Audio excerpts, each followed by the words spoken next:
I'm honored to be here, ladies and gentlemen. And while I'm here in a beautiful hall, while I'm here sharing smiles as we speak right now, more abductions are going on, more killings are going on. On the 15th of January, we had an election. I was running for president and I believe that I won. But since that day,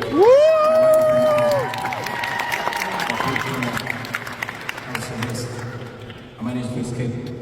But again, we celebrate. While I'm here, I'm representing the people of Uganda. I'm not here as an exilee, no. I'm here as a spokesperson for a country called Uganda. A country of people that refuse to give up, that dream against dreaming, that hope against hope. While I'm here, I know that we have people that are suffering, but most importantly, allow me to use this opportunity to speak about the women of Uganda.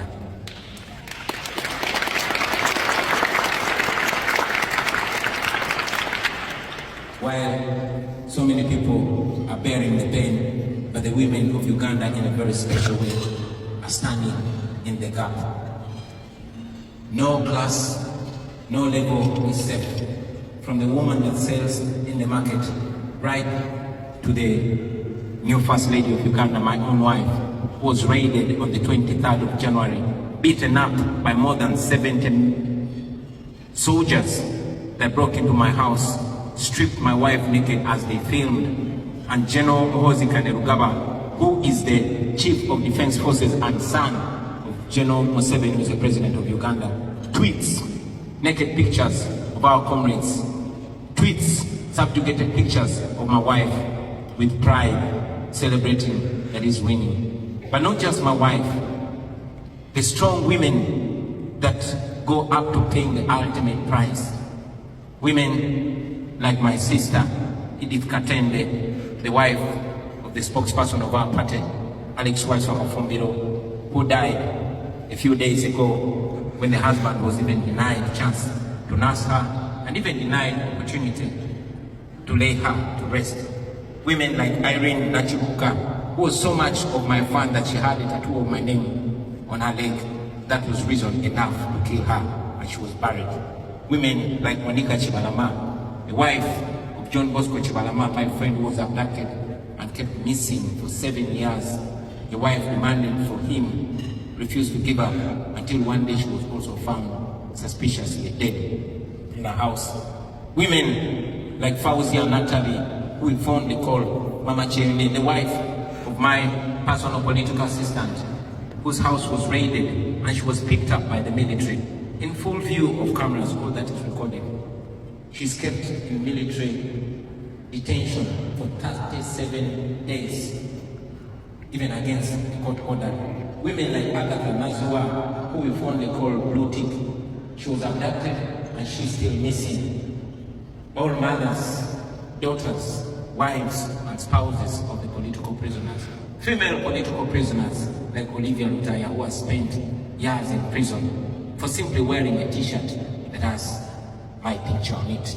Women like Sauda Wadada, women like Doreen Kaija and many others, we hold them in high regard. But most importantly, ladies and gentlemen, we look at the solution and not at the problem. Now that we know the problem, now that it's clear that Uganda is under dictatorship like many other countries, and now that I have the opportunity to speak for those millions of people, to the modern world, to the United States of America, who we know is the world's biggest democracy, we request you not to continue supporting dictators in Africa, not to continue choosing diplomacy over democracy, not to continue choosing business over human rights, because the dictators in Africa and particularly in Uganda rob our countries, plunder our countries, and they invest and come here and enjoy those monies. These are dictators that abuse democracies, but they enjoy and benefit out of them. We request you to use the tools that you have to sanction those gross human rights violators, the abusers of democracy and the rule of law. Don't allow them enjoy the money they steal from our countries hospitals are run down and the schools are run down, and they're comfortable about it because they seek medical, they seek treatment in the developed world. Their children are studying here. But if you slap sanctions on them, then they will think twice when they are carrying out mass killings. We ask you to evoke the Magnitsky laws that you have. Those are tools that are not only helpful to you, but they can be helpful to us. Finally, on behalf of the people in Uganda, I know that every time we come and make our case here in the Western world, particularly in America, they accuse us of being agents of the West, of being agents of neocolonialism.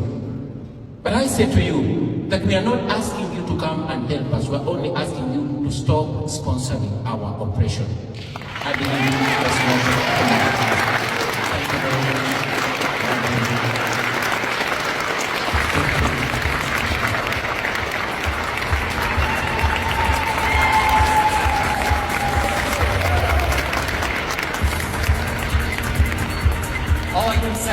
All I can say is that on behalf of the Renew Democracy Initiative, we are truly honored to be able to recognize BobiWine here today. Thank you, Bobby.